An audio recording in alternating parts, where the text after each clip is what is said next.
Series එකේ තුන්වෙනි video එක. ඒ කියන්නේ අපේ අර ප්‍රොජෙක්ට් එකේ තුන්වෙනි වීඩියෝ එක. මේකෙදි මම කරන්නේ අපේ sign in page එකේ programming part ටික තමයි. මේකෙදි මම මෙතෙන්ට type කරමු අපි email එකක්. ඒ වගේම password එකක් type කරනවා. ඒ වගේ මේ ඔක්කොම field validate කරලා තියෙන්නේ. يعني මේවා අනිවාර්යෙන් empty වෙන්න බෑ. ඒ වගේම email එකත් validate කරලා තියෙන්නේ.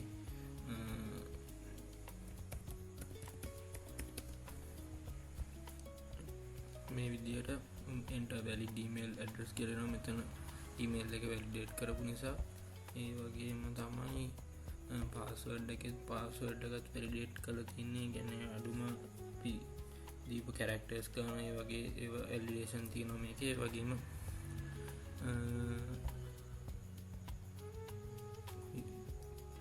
user credential වැරදුනා මේ වගේ එකක් එනවා. ඒ කියන්නේ අපේ password එක හෝ එහෙම නැත්නම් email එක මෙතනදී වැරදි. අපි බලමු password එක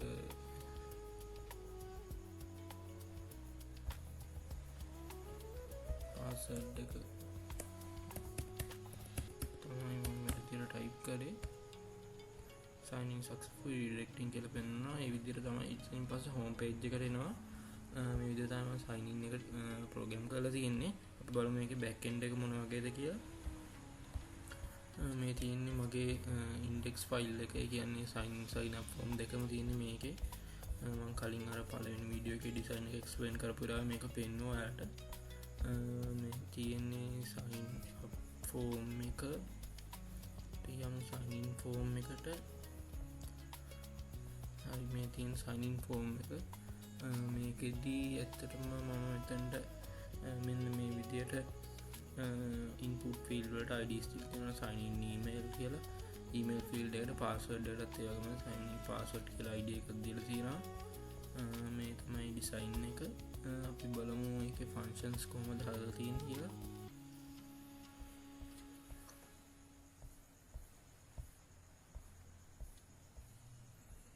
මේ තියෙන්නේ sign in එකට යොදාගත්ත sign in function එක.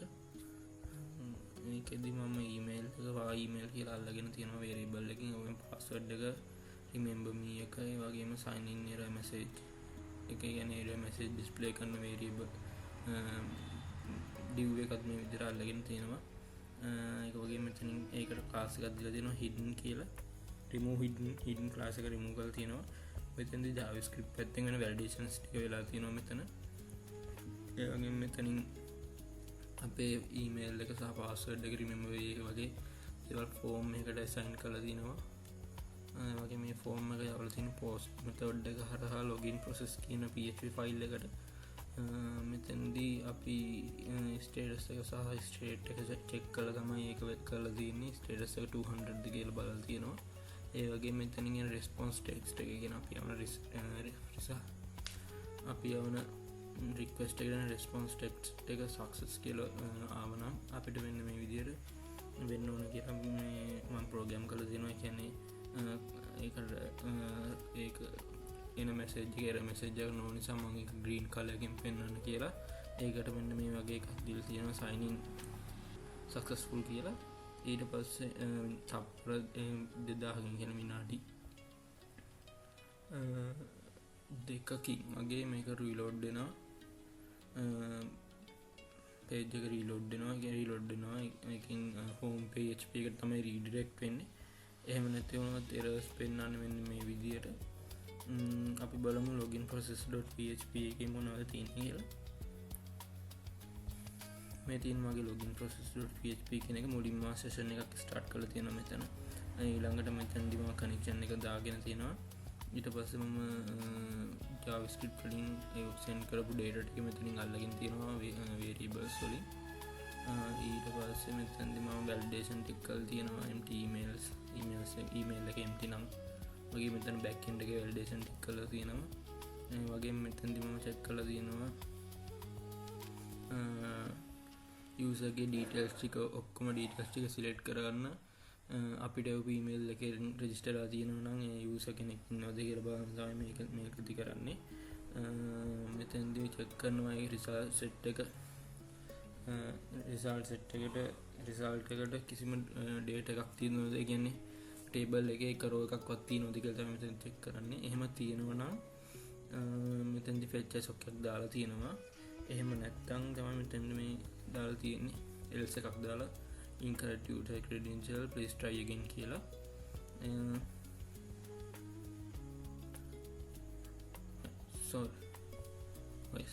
එහෙම තමයි. ඊළඟට ඉගැන මෙන්න මෙතන එල්ස එකෙන් මෙතනින් ඩේට එකක් තියෙනවනද කියල් තම මෙතනින් බල තියෙන්නේ ඒ කලෝසින් කරලි බ්‍රකට් එක අපි බල්ල තියෙනවා මෙන්න මෙතන එල්ස එකක් දාලා මේ තමයි ඒක no user found. එකන්නේ මෙතැන් එක ඩේට එකක්වත් අහුනේ නැත්තම් මෙතැන්ට තමයි යන්න ගැන යස කෙනෙක් නෑ අපේ ටේබල්ලගේ විදියට. ඊළඟට යස කෙනෙක් ඉන්න නිසා ගැන යස නම් රෝස් ගන එක හෝ ඊට වැඩි ගනක්කාව කිය. එතකොට එන්න මෙ මේ එකට පෙච්චසුක කරා එන්න මේ එකට මේකෙදි චෙක් කරනවා පාස්වර්ඩ් එක වෙරිෆයි කරනවා. පාස්වර්ඩ් එක වෙරිෆයි කරනවා අපේ යසගේ හැෂ් කර පාස්වර්ඩ් එකත් එක්ක ඊළඟට සෙෂන් එක හදලා තියෙන්නේ අපේ සෙෂන් එකට සයින් කරනවා යසගේ ඩීටේල්ස් ටික ID එක නේම් එක ජීමේල් එක ටයිප් එක ලොග් ඉන් කියලා අපි දාලා තියෙනවා. ගැන්නේ එයා ලොග් වෙලා ඉන්නේ කියන එක ට්‍රූ කරලා තියෙනවා.